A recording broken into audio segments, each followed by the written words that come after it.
The process of national unification is a complex one that unfolds over more than a millennium within the Anglo-Saxon period, bringing the island out of a series of kingdoms constantly at war, and bringing the various tribes into a single unifying nation. This only seems extraordinary in this time and place, but political intrigues, military campaigns, sham marriages and religious co-optation achieved the seemingly radical end.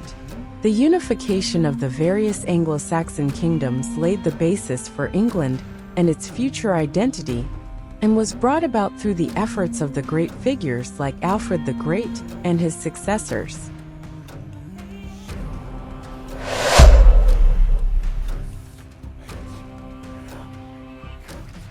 The territory which is now England was the home to several kingdoms called the Seven Kingdoms: Mercia, Wessex, Northumbria, East Anglia, and Kent. In the early medieval period, these regions, occupied by different Anglo-Saxon people, were independent, often warring with each other. However, by the 9th century, the threat of Viking invasions catalyzed a need for greater unity. Each kingdom had its own dialect, and regional differences were pronounced. For example, Mercia was known for its rich agricultural lands and extensive trade networks, which often made it a target for Viking raids. The Vikings, who began raiding in the late 8th century, soon posed a serious and sustained threat. In 865, the Viking Great Heathen Army landed in East Anglia, conquering much of England over the next decade. This invasion set the stage for Alfred the Great, the King of Wessex, to rise as a prominent leader. Alfred, unlike other Anglo-Saxon rulers who succumbed to Viking dominance, successfully defended Wessex, and even reclaimed portions of the lost territory. In 878, Alfred's victory at the Battle of Edington led to a pivotal peace treaty with the Vikings, known as the Treaty of Wedmore. This treaty allowed the Vikings to settle in the Danelaw, the eastern part of England under Norse control, while Alfred retained control over Wessex and began to rebuild his kingdom. Alfred's reforms extended beyond military measures. He implemented judicial and educational reforms, rebuilt the network of fortified towns known as burhs, and commissioned the Anglo-Saxon Chronicle, a record of England's history that reinforced a sense of shared identity. The Viking legacy includes a significant number of place names in England, such as by found in many northern towns. Alfred's legal reforms, which included the establishment of a code of laws known as the Doom Book, emphasized justice and governance, setting a precedent for future English law. Alfred's vision of a unified England was continued by his son, Edward the Elder, and his daughter Æthelflæd, known as the Lady of the Mercians. After Alfred's death in 899, Edward assumed the throne of Wessex and launched campaigns to reclaim lands from Viking control. As King of Wessex, 899 to 924, Edward continued his father's efforts to strengthen and expand Anglo-Saxon rule across England, which was divided into several kingdoms and frequently raided by Viking forces. Edward's efforts laid significant groundwork for the political unification of England by consolidating power and extending influence over areas that were previously outside the control of Wessex. Edward the Elder launched a series of successful campaigns to reclaim territories in eastern England that had been conquered by Danish Vikings.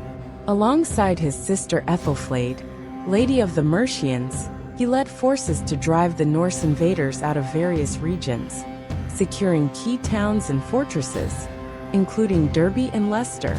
These victories weakened Viking influence in England, paving the way for greater Anglo-Saxon control.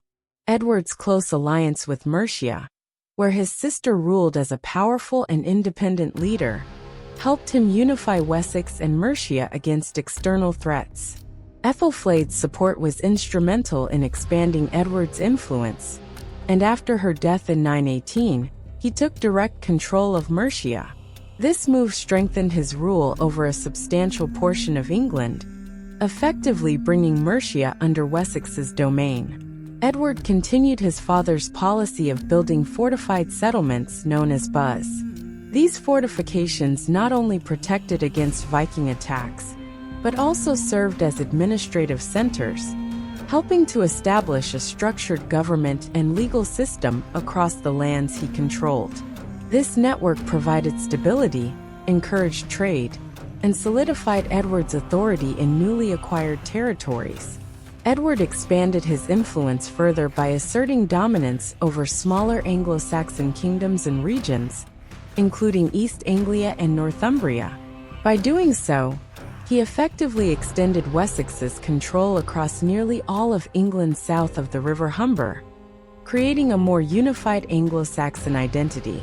Edward the Elder's leadership and policies influenced his successors, including his son Athelstan, who would later become the first true king of a fully unified England.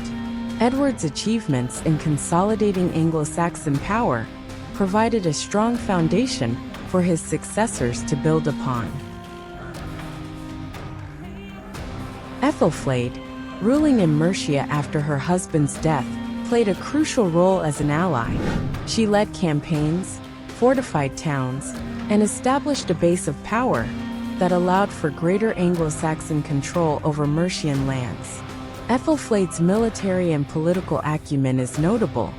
She orchestrated several victories against the Vikings and negotiated alliances with local rulers.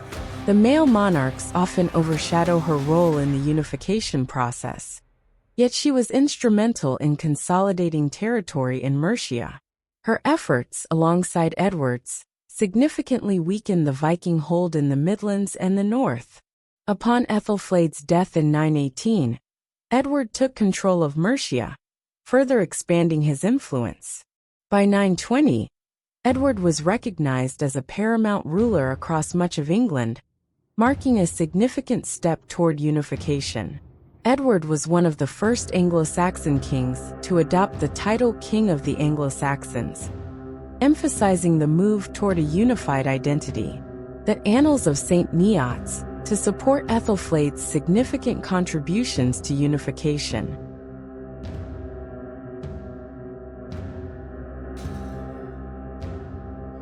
The unification reached a new height under Edward's son, Athelstan, who is often regarded as the first king of a fully unified England. In 927, Athelstan achieved a monumental victory by taking York, thus subjugating the last major Viking kingdom in England. With York under his control, Athelstan effectively became the ruler of all England. His kingship was recognized even by neighboring leaders. He convened the Council of Kings at Emont in Cumbria, where Scottish, Welsh, and Strathclyde leaders acknowledged his supremacy. Athelstan's influence extended beyond England's borders. He forged alliances across Europe, solidifying his authority through strategic marriages and fostering diplomatic ties. Notably, Athelstan promoted a sense of English identity by standardizing laws and currency and supporting the Church's role in governance. The Battle of Brunanburh in 937, a decisive victory over a coalition of Norse, Scottish, and Strathclyde forces, cemented Athelstan's reputation as the King of all Britain, as the Anglo-Saxon Chronicle refers to it. Athelstan was also a patron of the arts, establishing a cultural renaissance that included the creation of illuminated manuscripts and promoting of learning. Following Athelstan's reign, England experienced periods of division and Viking resurgence, yet the framework for unification established by Alfred, Edward, Æthelflæd, and Athelstan endured. Their combined efforts laid the groundwork for a centralized English monarchy, uniting various kingdoms under a single ruler and creating a national identity that would continue to evolve.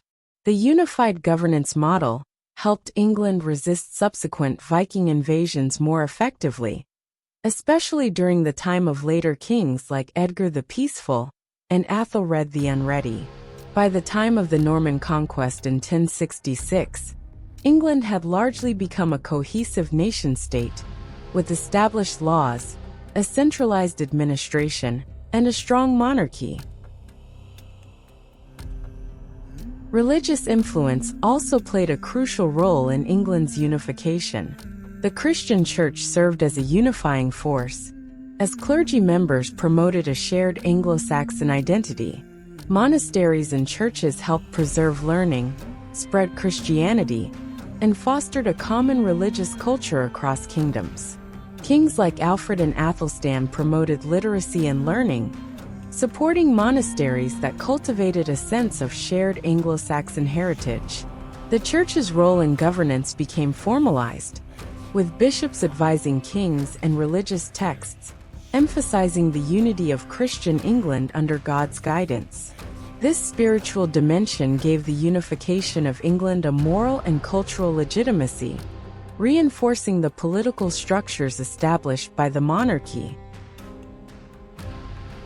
The unification of England is a story of resilience, strategy, and vision, marked by the efforts of remarkable rulers who gradually transformed a fractured landscape into a centralized nation.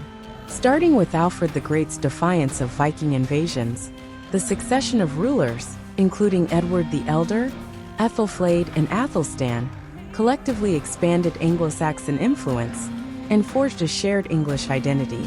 Their legacy endures, shaping the English monarchy and laying the groundwork for the nation that would emerge as a formidable power in the medieval and early modern periods. The religious, cultural, and political dimensions of this process reflect a multifaceted transformation, making the unification of England one of the most pivotal episodes in medieval European history.